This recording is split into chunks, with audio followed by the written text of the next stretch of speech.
Hello, and welcome to the BYU Library Family History webinar. We're so glad that you could join us today. I'm Rachel Harker, and I'll be your host for this webinar. If you have any technical difficulties during the webinar, please use the chat box and I can address your concerns. You're welcome to use the chat box during the webinar for comments, insights, and questions. However, all questions will be addressed at the end of the presentation. Our next webinar is on February 19th with Catherine Grant, and it'll be on Getting to Know Family Search's new full text search. If you'd like to access a previous webinar, please visit our webinar index on our website or search on our YouTube channel. All of our webinars are recorded and uploaded by the following Monday for your convenience. We also post links to recordings and other updates on our Facebook and Twitter accounts. For today's webinar, we're pleased to hear from James Tanner on looking for genealogical records in U.S. counties. James Tanner has over 18 years' experience as a family history volunteer and is presently serving at the BYU Library Family History Center. He's on the board of directors of the Family History Guide Association and has 7 children and 34 grandchildren. We'll now turn the time over to James. Welcome to this webinar on looking for genealogical records in U.S. counties. And the reason why we are involved in this is because it's an extension of what we usually do as research in genealogy, but goes beyond the set of records that most people are comfortable with and look at very often. To give some perspective here, there are 3,144 counties in the United States, more or less. The reason it's more or less is because counties come and go, they merge, they change boundaries. There are really quite a lot of changes going on with of counties within the confines of the United States. And so basically we need to become acquainted, and if we're focusing on a particular state, it's important to know the history of the counties in that state. And I'll talk about all of those types of records that we need to know. One of the basic things to start out with is that valuable genealogical records are seldom labeled as such. In other words, you're not going to find a county here in the United States labeling their records as genealogical records or family history records. This is kind of a contrast to what happens in England, because in England, nearly every single county in England has dedicated family history section on their websites. So the United States is not necessarily against genealogy or doesn't favor it. It's just a matter of not including it as something that goes with their counties. So what we're going to do here is we're going to look. This particular screenshot is a list of counties in Pennsylvania, and also is from the Family Search catalog. The catalog, by the way, has changed in the last 2 weeks on Family Search, and we have a newer catalog that's coming out. I don't think it's completely out, and what we've experienced in the library is that some of the computers will have the new catalog and some of them will have the old catalog. But in either case, both catalogs are going to show places within the United States and show Pennsylvania as a state, and then places within Pennsylvania and list the counties. And so each of those counties is because they're in blue, will also have a page in the catalog and have additional records. So understanding that the records in are kind of piled on top of each other like pancakes. At the top of the layer would be records which were from the country of the United States. That would be like tax and military records and census records, federal census records. And then the next layer down would be the states, and they would have their set of records, usually their own way of handling. Each state handles the records in a different fashion. But it would have maybe birth and marriage records, birth records and death records, maybe not marriage records. So there's a level, each time you move down a level between counties down to like down to school districts and churches, that you will probably come up with a different set of records in each of those areas. And as I mentioned here, it's almost never that you're going to see them labeled as genealogy records. Um, so how many of these records would be genealogy records? Well, if we look closely at Pennsylvania's list of records starting out here from the catalog, you'll see that all of these records that are listed are extremely valuable for um, genealogical research and providing names and place and information about individuals. So it's kind of hard to divide this out as being anything. And I just to clarify what's going on, most of the screenshots will come from the FamilySearch.org catalog or the research wiki. So there's only in those two sources they're focused. And if there's anything else outside of that, then I'll mention that it's not part of the research wiki or catalog. So most of this is going to be available. Now, obviously, this is a screenshot from the Library of Congress, so it's not in the research wiki. When we talk about valuable genealogical records, and we say we're looking for records that are valuable to us, it's only a convenient way of categorizing the records containing information useful for genealogy. No one's going to be listing the records as genealogical research for genealogical research. And so then I decided I'd have to give an exception because here is a website from the Library of Congress that talks about genealogy.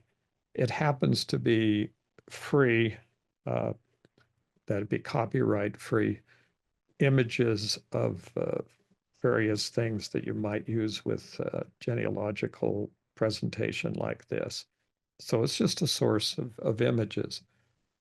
Um, for interesting, for interest's sake, years ago, the Library of Congress had a reading room, and a reading room on the Library of Congress is a sub collection of records that are dedicated to a specific purpose. And they had a reading room for local history and genealogy, but that has been disbanded, turned back into the stacks. So the records are still there, the books are still there in the Library of Congress, but there's no dedicated place in the Library of Congress except within the stacks, meaning the shelves of books up and down where they keep their main collections.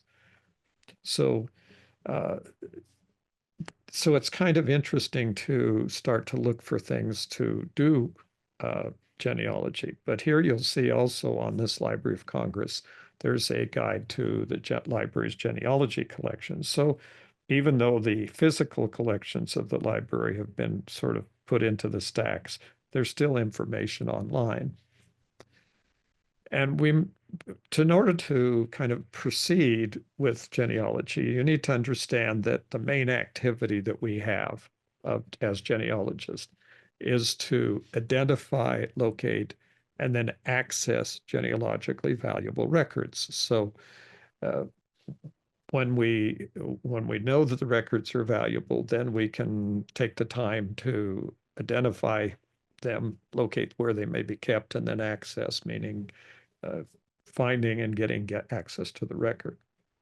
So what we have here in the presently, as compared to the many years ago when I started doing genealogy, is that we have these vast online collections of records from Family Search and Ancestry and Find My Past and My Heritage and many other records and collections of records, American Ancestors. There's just a lot of big collections of records online and a lot of other records that are just in smaller collections. We kind of get the impression as we go about doing the genealogical research that all of the information that we need is now online and that there's no need to go look in places where it still might be on paper or available only on documents. So what does that mean? It means that, let's say there's a symptom of this, that as I work in the BYU uh, Library Family History Center, uh, it's very, very unusual. We have this bank of computers, like 40 or plus computers, or whatever number is. Um, and then we have lots and lots of books, and shelves of books. It is very, very, very rare that I will see anyone looking at the books. So as there's this assumption that what we're looking for is online and there's not going to be anything that we need in the books. And that's, as far as I can tell you, is probably not accurate. And it's probably extremely inaccurate because there's still lots of information in books. Now, there are ways to look at a lot of books, and that would make those additionally websites that have a lot of books as valuable resources for genealogical research also. And as a matter of fact, they are. Um, so, what kinds of records are kept by U.S. counties that have genealogical value? Well, in order to get any kind of feeling for this, the best source of looking at that is the Family Search Research Wiki. It's available on the search tab on familysearch.org. It's down there at the bottom, and it's the Research Wiki. And this is a screenshot of the Research Wiki's Berks County, Pennsylvania genealogy. And that is the kind of the basic page for that county in Pennsylvania. There's a few things on this page that are helpful to understand what we're talking about when we start talking about genealogically valuable records at a county level. The list here on the left-hand side of the screen is a list of the blue. Because they're blue, that means there's links to individual pages on each of those subjects. And those are a list of the types of records that are generally available in all the counties. This is a list specifically to Berks County, but other counties are going to probably just have either a shorter or maybe even a longer list, depending on the length and time the county has been in existence. If you look at the county facts, which are kind of over on the right-hand side of the screenshot, you'll see that the county seat is Reading, which helps because that's where the records are probably going to be kept. And it was organized in March 11th, 1752. This is one of the oldest counties in Pennsylvania, and it is one of the older counties in the United States. Now, there's another thing on here that is extremely helpful, and that's this little chart in the middle of the page that lists birth, marriage, deaths, court, land, and probate and census records. So these are categories of records and the county records. And what it is it states it's the known beginning dates. So that means that if you're looking for a birth record in Berks County, despite the fact that it goes back to 1752, you're very unlikely to see a birth record before 1893. And if you're looking for a marriage record, the date's 1885, and the death records, once again, are 1893. So when people come in and ask for a birth certificate, for example, which is a formal document issued by the court or by the state, uh, attesting to a birth of a person, or a death of a person, a death certificate or a marriage certificate, there aren't any in existence. Before those dates, they simply did not exist. They were not kept. And so that indicates to us that we need to be looking for other kinds of records rather than the ones that we would normally think were in existence today. And you can see the same thing for court records and land records. Now, Land records, if you focus on court and land and probate records, you'll see that they all go back to 1752. So if you're working backward in time and you're found in your family before the 1890s, you may want to become familiar with court, land, and probate records, which are on the county level. So these are records that are usually kept by the counties.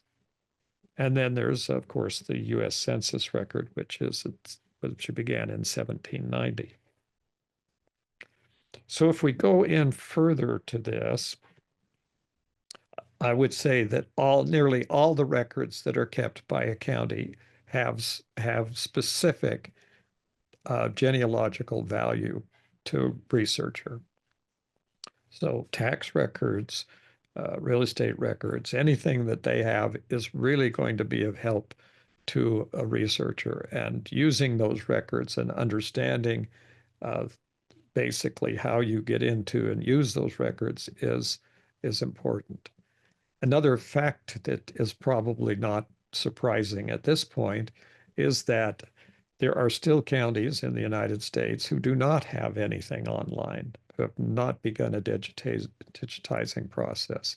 So a few years ago, my wife and I had an opportunity to attend a conference of the county clerks from in Pennsylvania.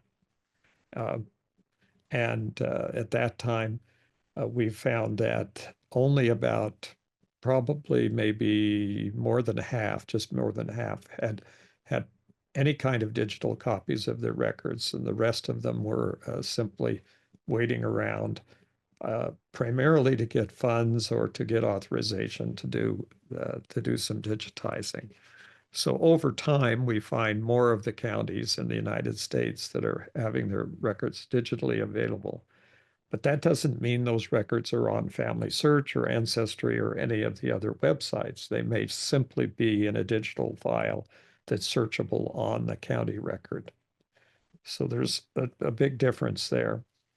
Um, in order to even begin this process, you need to have some basic information about every county where you're doing some research. And so why is that important? Well, this is Berks County, and once again, and that I'm using it as an example. And this is a little bit of a history of the county that's coming from Wikipedia. Now, this isn't obviously on Family Search, but why is the history important is because Berks County was one of the original counties, and most of the surrounding counties, some of the surrounding counties, around Berks County were carved out of Berks County. So Berks County was relatively large during early times, and it's shrank down to its size in about 1830. So prior to that, there were a lot of different county shufflings. In Pennsylvania, the counties from the East Coast went across the state and ended up along the Ohio River, uh, just about in between about the beginning of the county of the state to the time when the final boundaries were mostly settled was about 50 or 60 years and ended in about 1830. So after 1830, the map of counties in Pennsylvania looks pretty similar. Although as time passed, there were different adjustments made to counties. So this is an important thing to understand, and it takes some time and effort to do that. So when you look at the maps of the counties and you look at the information, the first thing that's important is the date that the county was founded. So if you're finding a record, or let's say you're looking through your line of people on a program like the Family Search Family Tree, and you click on an individual and it says that they were born in Berks County in 1705, then you come here and found out that Berks County was founded in 1752, then there's a problem. because that isn't correct, and that isn't the county uh, where the person was born. That doesn't mean the person wasn't born at that date. It may be correct, it may not be correct, but the place where he's born is not. Now, why would that be important? Because back to the original, um, some of the things I said in the beginning, and that is that the records are kept in the county. And so as the counties change, so do the records change. And we'll see some examples of this. Now, if you think that you may know how to do genealogical research, you may find yourself looking for records in Pennsylvania.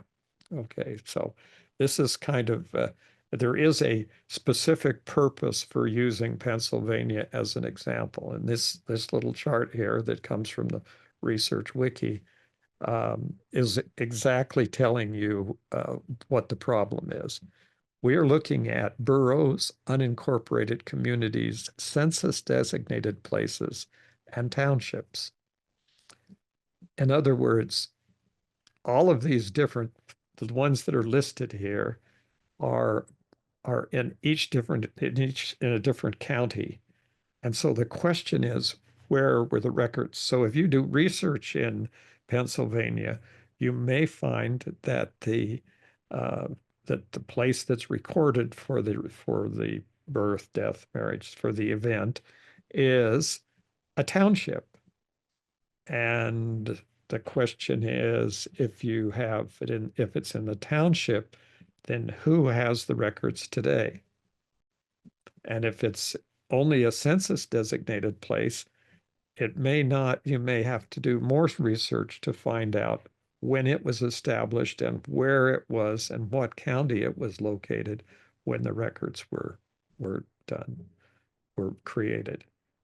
So the same thing with unincorporated communities and the boroughs.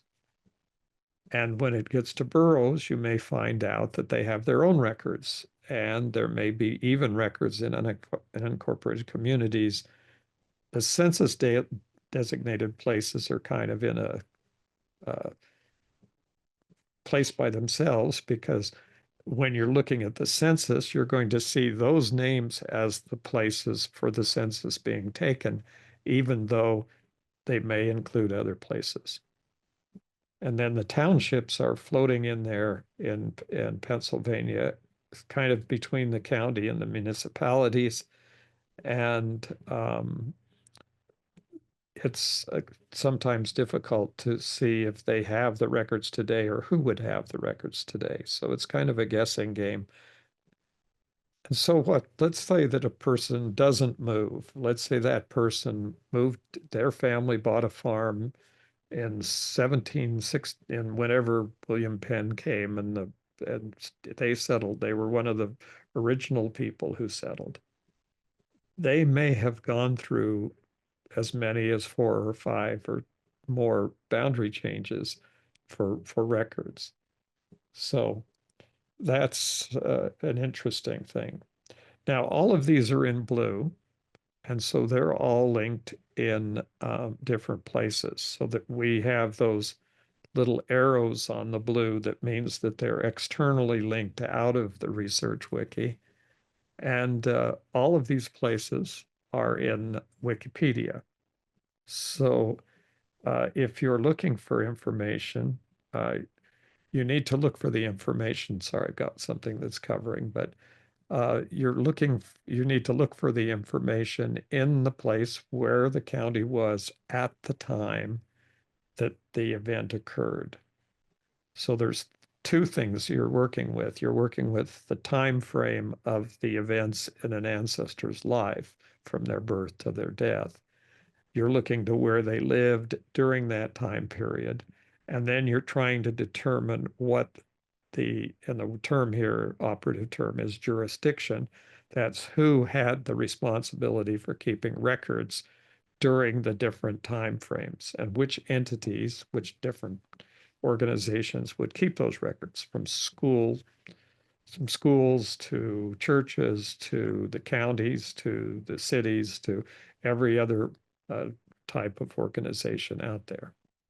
So as from the standpoint of looking for records from a genealogical standpoint, you're dealing with a lot of variables, and the variables all need to be focused in on determining if what happened at the time of the event and where those records were kept at the time of the event. Oh, going backwards. We're here. Okay. I said now they're all in Wikipedia. Here's another example of information. I talked about the books. This is kind of this book was actually published originally many, many years ago in 1888. And it is now rebound and republished as a collector's edition for a book. The question for us is that we don't necessarily want to believe that this book, 2022 book, uh, is the only way we can see this information. We don't want to spend whatever $50+ to buy this book. So what we can do is go to a website, and this is obviously another one outside of Family Search. And this is the Internet Archive, or archive.org, archive.org. This is the largest collection of completely searchable anything that's on the internet. And books, they're close to 43 million completely indexed, word for word searchable, and viewable here on this website. So it's not surprising that I would find that same book written by the author James Heckler in the 1888 edition. And so here's the book that can be read and used and searched page by page. It can be read, or it can be searched through the whole book for terms, names, dates, places, anything you want to know out of this book. And so here you are. And here this one raises the issue. Okay, we have Lower Salford Township, Pennsylvania. And the question is, where is that? And where would those, if we were looking for records that are being stored, where would Lower Salford's records be stored? Is there a Lower Salford um, archive of some kind, museums? Is it based in some other level, like the county level?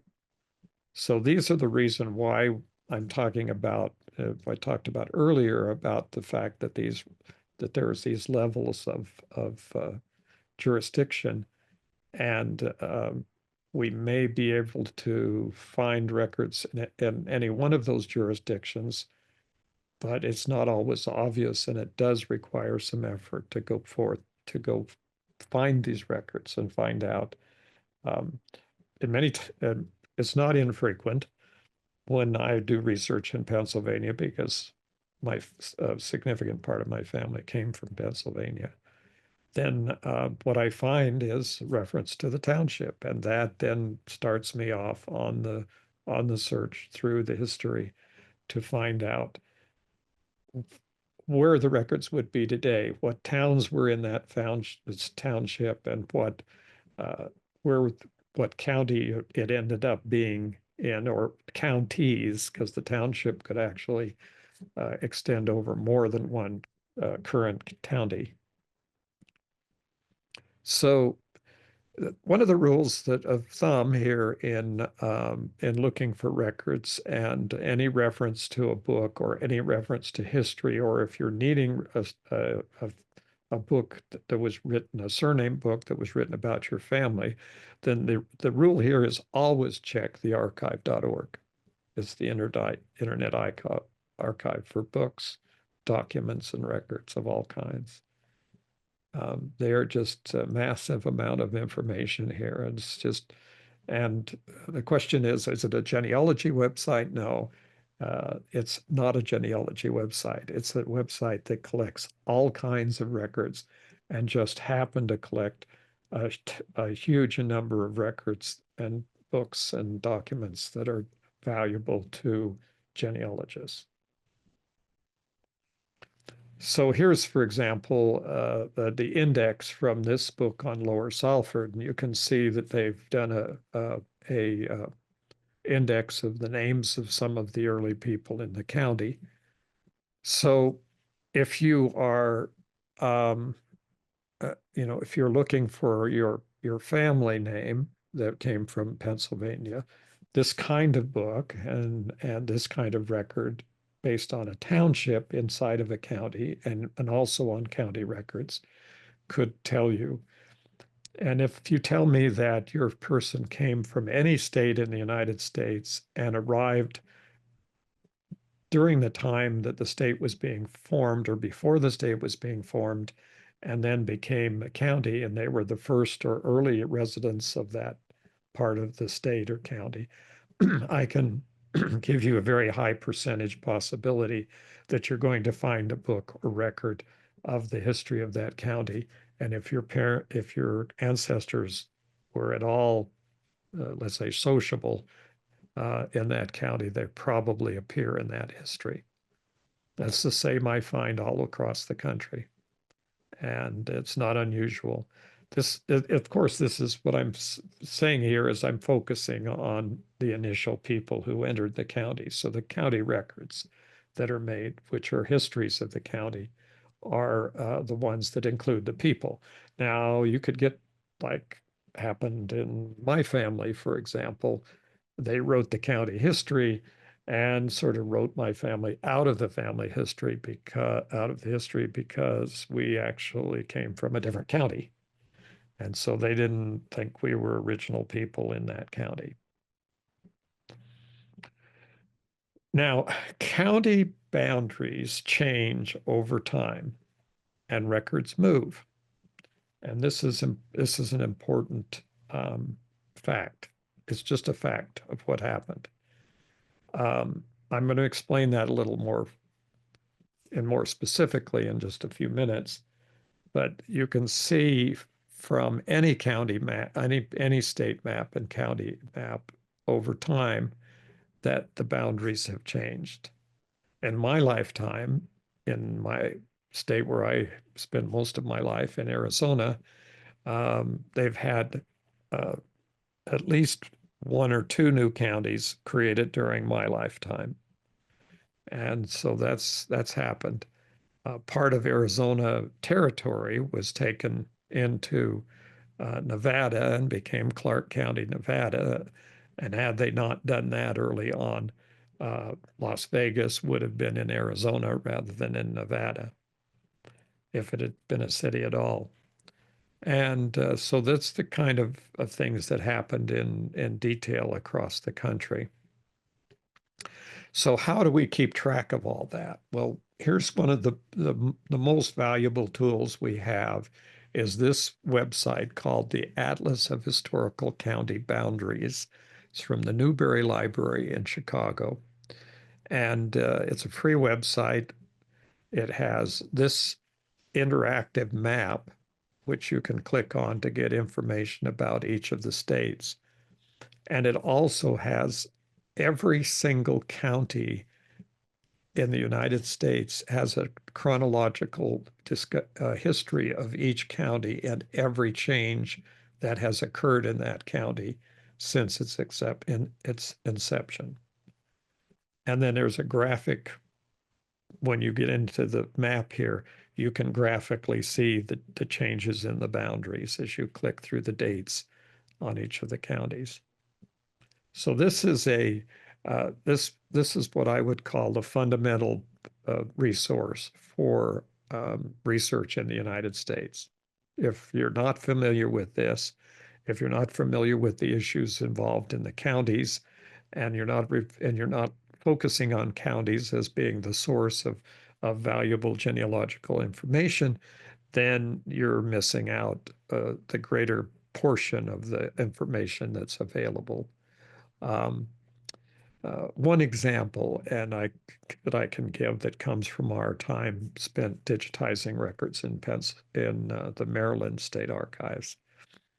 Um, we were focusing for a year on digitizing the county probate records, just the records for probate in in Maryland. We didn't in a year with 4 cameras going and another group of people, volunteers, who were unfolding and flattening out the papers so that we could make the digital copies. Um, that just made a slight dent in the records that were left to be digitized in Pennsylvania, in Maryland. And I can say to that in other places in Illinois. I was once in the county courthouse in Hancock County, Illinois, and there was a room that was a fairly sizable room. The floor to ceiling had these shelves with these big, thick, heavy bounded books. Those were the county real estate and other records of that county. And the question was, how many of these are digitized? And the answer was none. And that's been the case with other record sets that I've identified around the country. Um, so don't get the impression, because there are so many records and they're so easily searched online, that you're doing a lot of genealogical research that could be done, because you're always going to find that there are more records, and you're probably going to find that they're still sitting on shelves in counties across the country. Um, so this is just the point of where these records should be. You should be aware. So here's from the Atlas of Historical County Boundaries, is just a summary of the changes for Berks County. So if you know this and you're doing research in Berks County, then you need to look at those dates, because each of those dates means there was a significant change in the boundaries of the county. And so we're going to go into that and what happens in each of those changes, but in just a minute. But what I'm pointing out here is that if you're doing research in Berks County, you have to understand that if you go back before 1752, you're going to have to look in Cumberland, Lancaster, and Philadelphia counties before you to find the records. And they could have been in any one of those 3 counties. And then you see that Berks lost to the creation of Northumberland County. And so if it's after 1772, you might have to look in Northumberland County in addition to Berks County to find any records that were for your family. And if you get up to the next county change, there's more records may have moved. And then in 1811, you've got Berks lost to Schuylkill County. So you're looking for records in Schuylkill County and Berks County and Northumberland County and Cumberland County, Lancaster County and Philadelphia County, and on down to Lebanon County in 1865. So depending on where your people lived and if they moved around a bit, you may have even more interesting iterations. You could, even if they stayed in the same farm the whole time they were there, they could have ended up in one of these different counties. So that's why we assume this is something that's important that we need to know. And we start correlating that with the time frame of the events in our ancestors' lives to see where it is that we need to go look for those records in that county. Now, at some point in time, we may get universal search of all the counties in the whole world and the whole country, but I wouldn't wait to hold my breath for that to happen. Okay, so now let's get into how this works.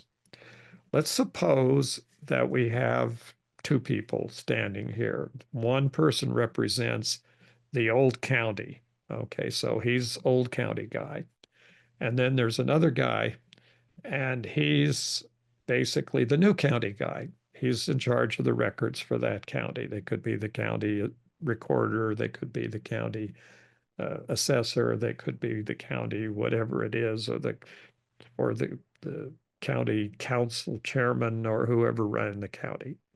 So they're together and they're talking, and here's the old county and there's the new county, and the new county took part of the old county.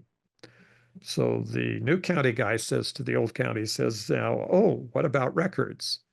And the old county person says, oh, yeah, what about records? And the new county guy says, well, don't I get the records? And the answer back is, no, sorry, I'm keeping those records.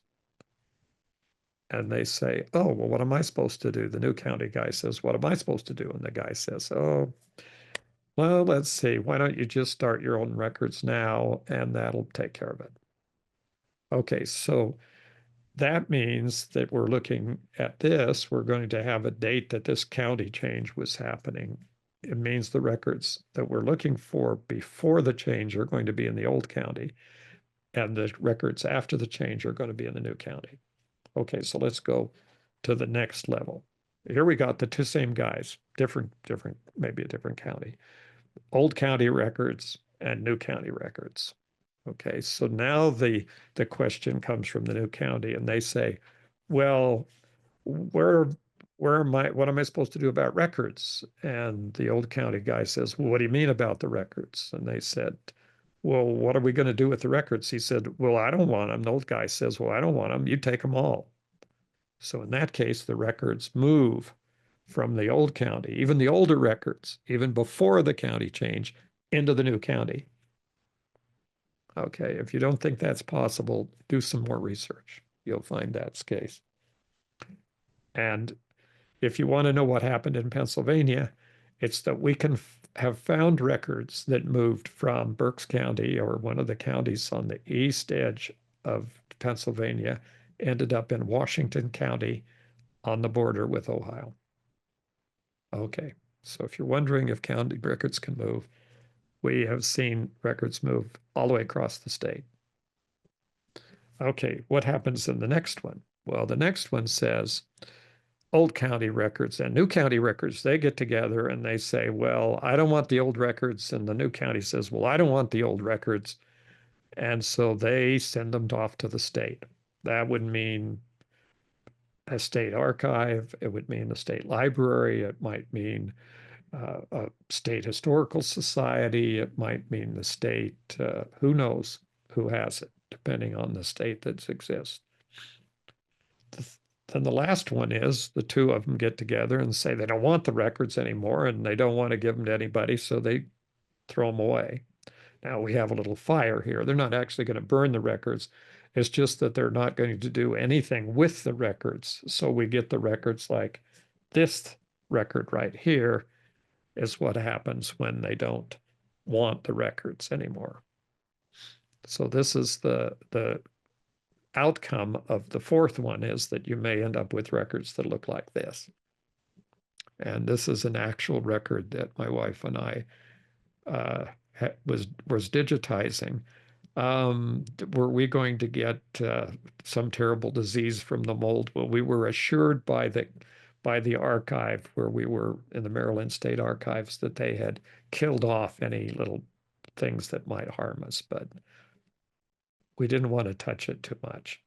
So that's one of the possibilities that can happen, and of course that creates an issue of the records are lost or somehow else. There's also this big story that goes around that the courthouse burned. Well, the reality is that courthouses across the country have burned down, and there has been excuses made that because the courthouse burned down, there were no records. And my response to that was always, When somebody said the courthouse burned and I can't find any more records, my answer back would be, oh, how fortunate for your ancestors that they never had to pay any more real estate taxes. And they look at me and say, what's that got to do with it? I said, well, how did the county know who owned the land if all the real estate records were lost? And so basically, if you think this through, you'll see that people didn't cease to be married. People didn't lose their land. The land didn't go anywhere. The courthouse burned and they had to reconstruct the records as enough to keep their county going. So there was probably records that survived the burned county. The other problem is that I find when you go into a burned county, it's what they're called, is burned counties. If you go into a burned county and you ask for those records, then you're likely to be told that they're not available and we don't have them anymore. And that means you just need to go start finding out where the rest of those records and where that information was kept. So let's look at the common county records. These are from the research wiki. These are so here's a list of marriage records for Pennsylvania. You can see in each of these records, there's some of the records in the Historical Society of Pennsylvania. So what did that tell you about where the records moved? There's some collections on the national level, Pennsylvania records. Then there's church records, which are outside of the county's responsibility, but they're the next lower down layer, and they're extremely valuable. And then there are some Berks records and some Pennsylvania County records and other obituary collections and things. So these are the records that you might find in a county. Also referring back to um, the little outline here of when those records were the first time those records were kept and whether it became general compliance. What general compliance means that they were all keeping the records as they should keep. That does not mean all the people were recorded that needed to be recorded. There were still people who fell outside of the records. We find if we're doing records with African American people that often, even when there was general compliance required by the counties and states, they were left out of the records. The counties sometimes refused to keep their records. So what about birth and death records? Well, some of the counties, like Arizona Department of Health Services, have put a lot of those records online. And this kind of goes against my statements about records not being identified as genealogy records. There are always a few exceptions to everything that every kind of generalized statement you make about records or genealogical research. It seems like we always live in the exceptions. So birth records are available per genealogy search 75 years after the date of birth, from 1800 to 1950. Death records 50 years after the date of birth, from 1800 to 1975. The reason they start in 1800 is because before that, the only people in Arizona who either spoke Indian languages or Spanish, and so they're not in they weren't kept by the territories. So some states keep their birth and death records at the state level. So you may find birth and death records in a state, the state maintaining all of those records. Land and property records, deeds, and other documents concerning lands, they're basically available at lots of different places. And they may not be totally available on any of the large websites. Probate records fall into that same category. Here's some records from Pennsylvania, different books of Pennsylvania's The books that you're seeing there that are on Family Search, um, like the records and bonds of the Orphans Court and the Family Search website, are probably some of the records that we digitized while we were there in Annapolis, digitizing records. So the reason why these are there is because there have been people in the state archives digitizing records now for many years, and that process will go on until the substantial portion or nearly all the records in the archives are digitized. And some of the records, by the way, that are being digitized are being maintained online by the Maryland State Archives. They're not going to Family Search. They're doing their own digitizing, and those the records that they are digitizing are being kept on the Pennsylvania Archives website. So you may have to look there in another place for going to records in a county or a state. You can always check to see if they're online. Um, some of the states, like Utah, for example, have county parcel maps. And the unique thing about, maybe not unique, but one of the features of the Utah county parcel map is that's where Brigham Young University is and where I live is in Utah County, is you can click on any one of those little houses there on the map, any of those buildings, and get the entire uh, chain of title. So you'll see the original purchaser, and then you'll see all the other records that have been done. So you may have looked for the large general websites for deeds and not found anything. Well, I would suggest that if you're looking for a deed, that you go look in the records of the county. This is Alachua County in Florida, and there you can here look for the deeds and get a copy of the deeds. And for probate records, sometimes they might be online on in one of the large websites, or they might be primarily held in Massachusetts document retrieval, where you can go in and get the records through online records through Massachusetts. And you may find also them at the county level. So there's an index of records at the county level. One thing that's coming out just now is full text search, which is being implemented by Family Search at familysearch.org/labs, Family Search Labs. And the full text search will give you uh, just what it says. They're doing handwriting recognition, indexing and transcribing all of the record, and then making the record searchable. So you can start your search and look for a record. Here's a record that I found for my great-grandfather, and you can see that it's marked with the record and then the transcription on the right-hand side of the entire record. And this is what is going to be the future of Family Search, is that more and more of their records are going to be searchable in this fashion by all of the information in the record.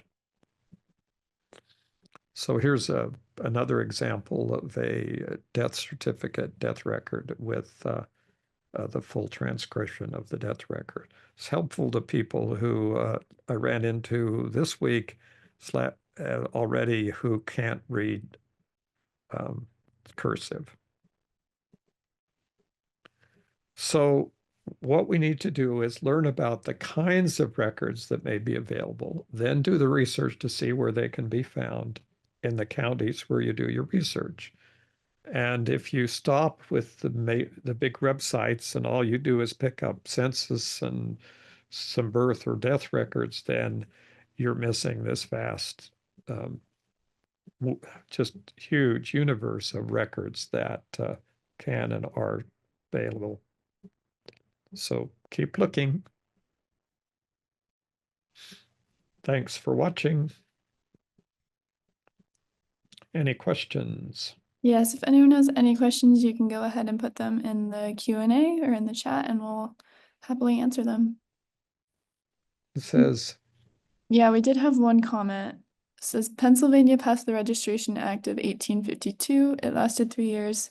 There were they were to record births, marriages, and deaths. So for those years, 1852 to 1855. yeah, And yeah, yeah, that's why it's recorded that way in the wiki, is there's the gap, there's a time in there when records may be found, but they weren't compulsory and they don't list everybody. So you can look there.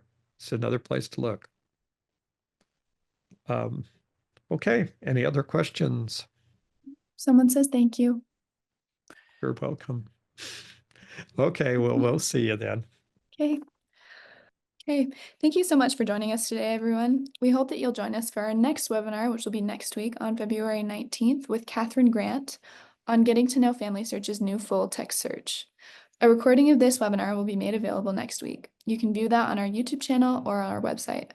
If you have any comments or questions, you can always email us at fh_webinars@byu.edu or follow our Facebook and Twitter. Thank you and have a wonderful week.